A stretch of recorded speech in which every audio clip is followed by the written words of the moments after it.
I'm going to be sharing in the next 10 minutes the story of Omega and how they were able to not only survive, but thrive through a large-scale organization transformation project.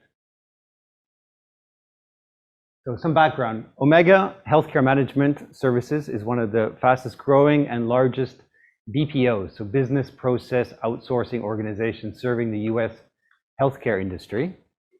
In 2017, they initiated a 4-year transformation project aimed at putting the customer at the center of their operations, of their business operations. This is what it looks like. In 2017, they were organized basically as service lines, different service lines. So you would have accounts receivable, which would be one of the outsourced services that they would provide, or revenue cycle management, or coding. So they had various services, and they were structured in that way. In 2019, they moved to what they call a customer enablement team, which is really about holistically understanding the needs of the customer.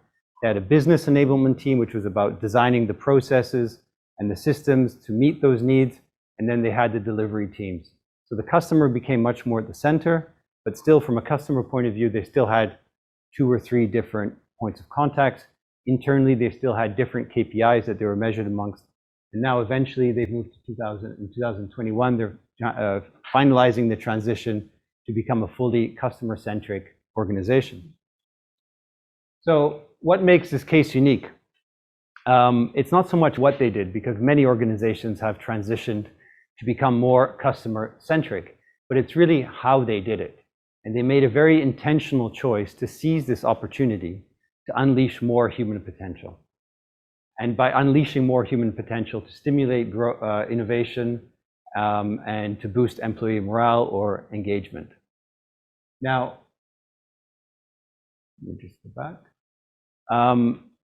The HR leader at the time had this vision, and it was a great vision, a very inspiring vision, but to be able to execute it, he needed 2 things. He needed, one, a way to measure human potential, because it's such a vast and subjective and difficult to grasp concept that if he was going to act on this, if he was going to make this part of the strategy, part of the plan, he needed to find a way to measure that. And the second thing is, once you've measured it, once you've collected the data internally, how do you then use that data to put people into jobs that match their potential? So how do you connect the needs of the job with the potential of the individual? So they need some kind of a framework to help them do that.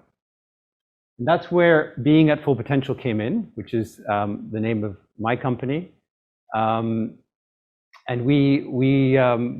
they got very much attracted to this framework, which is the human potential model.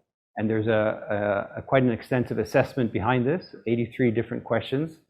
And eventually you get this kind of output where you look at human potential broken down to 4 states, 23 dimensions. So you'll see being aware, being inspired, being abundant, being in service.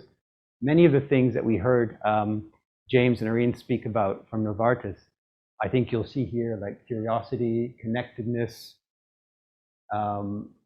living my calling, which is purpose, this whole area of awareness, understanding who you are. So they were able to make this a lot more granular and to be able to understand this much better. So we ran an assessment across the whole organization of 600-700 leaders, so band 2 and above managers.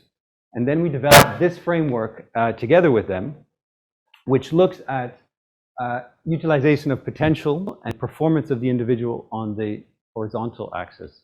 And ideally, of course, you want your people to be in that top right quadrant, right, where their potential is fully utilized and they're performing extremely well in their jobs. Now, the reality is that maybe about 20% of people are in that quadrant. The vast majority of people are either in the green or in the yellow. So the green, for example, would be people who are performing extremely well, but they're not very clear on who they are and what their passions are, what their talents are. They're just doing a really good job. So as an organization, what you want to do is to coach them, to support them, to help them discover more about who they are, become more aware of that, so that they can make more conscious choices in terms of where do they go, where do they transition next, and where do they grow into as individuals.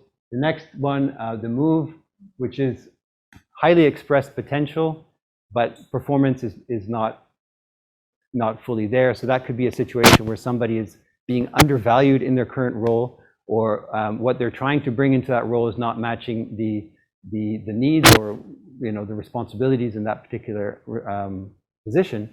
So as an organization, what you want to do is you want to understand, how do I leverage more of that person's potential into a different role? So there's a movement there that you're looking at. So this framework was extremely helpful for them to be able to act on this huge set of data that we provided them with, and the analytics. And they went to work and they started to look at leaders and their teams, performance, potential, and they mapped all of this out. And eventually were able to reorganize their organization, which is the topic of this, so human potential-based reorganization, and specifically to make them more customer-centric. So that was the strategic objective. And here is just a quote from the CHRO, whose name is Dr. Guru Varurapan, otherwise known as Guru. So he is actually a guru. And he says, partnering with Being at Full Potential helped us evaluate our employees, measure their potential, and map them to the right role accordingly. Not only did this allow us to deploy our talent pool more effectively, it also multiplied our consistent efforts to nurture leadership internally.